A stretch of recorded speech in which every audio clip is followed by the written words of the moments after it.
Hope, freedom, equality, and unity. These are the symbols Nelson Mandela has instilled in all of us. Through his many actions taken to end apartheid, Mandela has created an everlasting inspiration for change. Throughout his lifetime, he has created a legacy of justice and has positively altered the image of South Africa. Although Mandela ultimately reverted to violence, he remained determined to unite all races. During the mid-20th century, the apartheid regime of South Africa dominated and created a suppressed society. Yet through a lifetime of actions focused on the goal of universal equality, Nelson Mandela has created a legacy of hope and freedom for all races.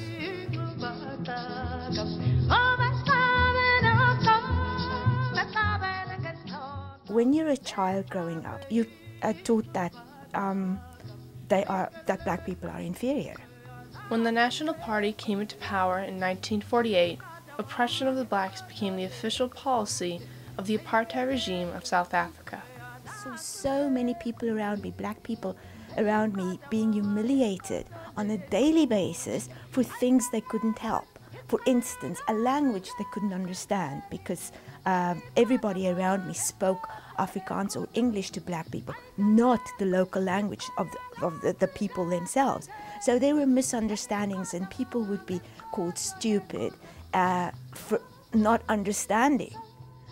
Apartheid, which plagued blacks for centuries, was based on the three legislative pillars: Population Registration Act, Mixed Marriages Act, and the Group Areas Act.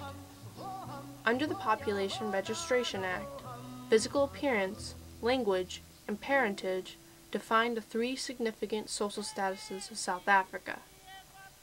Within the groups separated by the Population Registration Act, marriages unionized by opposite races were considered an offense. Furthermore, the separation of groups within South Africa was enforced using the Group Areas Act, confining blacks to specific areas. These laws, oppressing the blacks, forced Nelson Mandela to take action for his people's freedom. While attending school in 1938, Mandela first heard about the African National Congress. Established in 1912, the ANC was founded to unite against the white Afrikaner government. After his expulsion from the University of Fort Hare for participating in a student protest, Mandela later transferred to study law to take actions against the oppressive whites.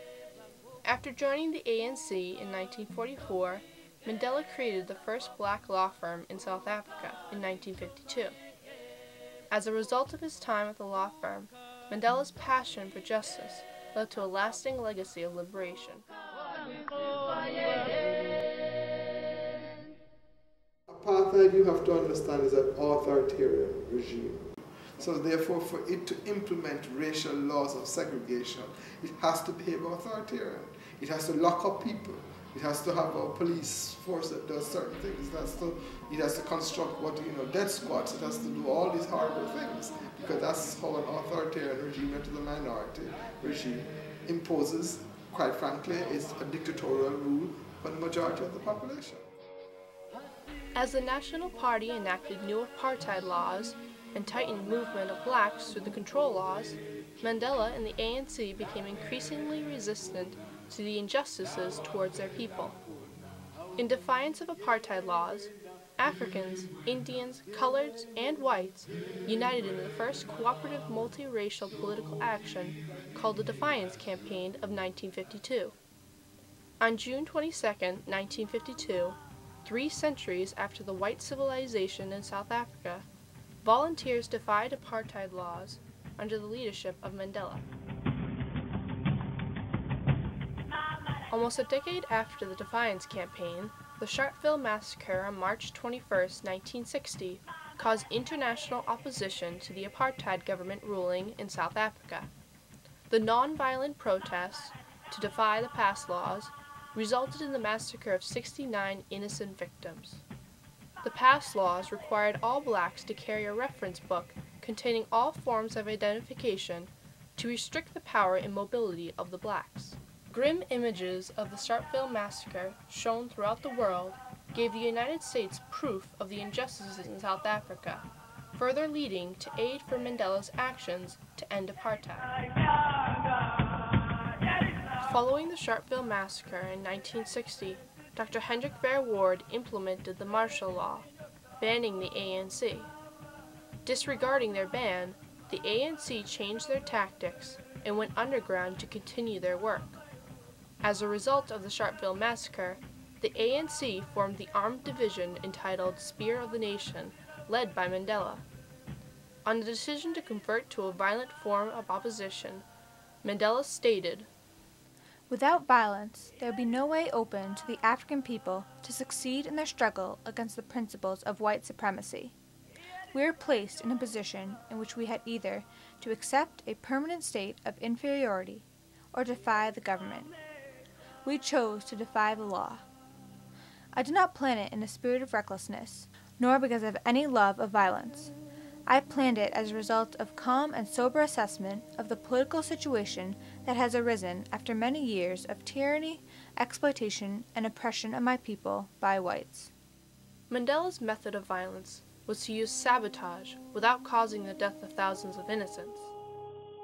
On December 16, 1961, members of Spear of the Nation, led by Mandela, acted with their first sabotage attacks on post offices, power plants, and other buildings critical to South Africa's economy. Continued aggression by the Spear of the Nation led to Mandela's imprisonment at Robben Island on June 11, 1964, at the Rivonia trial. While still in prison in 1989, Mandela wrote to P.W. Botha, the Prime Minister of South Africa, and a white pro-apartheid leader to negotiate an effective political settlement. In February of 1990, F.W. de Klerk released Nelson Mandela from prison after 27 years. In 1993, Mandela received the Nobel Peace Prize for his humanitarian work to end apartheid and overcome racist policies. In 1994, Nelson Mandela was elected the first black president of South Africa in the first multiracial democratic election in the history of South Africa. During Mandela's inauguration speech on May 10, 1994, he stated, "The time for the healing of the wounds has come. The moment to bridge the chasms that divide us has come. The time to build is upon us. We have at last achieved our political emancipation. We pledge ourselves to liberate all our people from the continuing bandage of poverty, deprivation, suffering, gender, and other discrimination." With Mandela's political stature as president, he took actions to reconcile the historical injustices of apartheid with the 1995 Truth and Reconciliation Commission. This commission intended to reveal the truths of apartheid and build a country based on justice and understanding. Building the new South Africa began with the actions of Mandela to create the 1996 Constitution of South Africa, one of the most progressive constitutions in the world. In the course of his struggle against oppression, injustices, and racism of South Africa's apartheid regime, Nelson Mandela remains one of the most inspirational leaders of the 20th century. Through his many actions of fighting for freedom, the once white-ruled nation has been replaced by a new, improved democratic South Africa. With patience and endurance, Nelson Mandela united the multiracial society of South Africa. Risking his life to unite all races under one peaceful, democratic society in South Africa, Mandela has become a symbol of hope, change, and freedom for the whole world.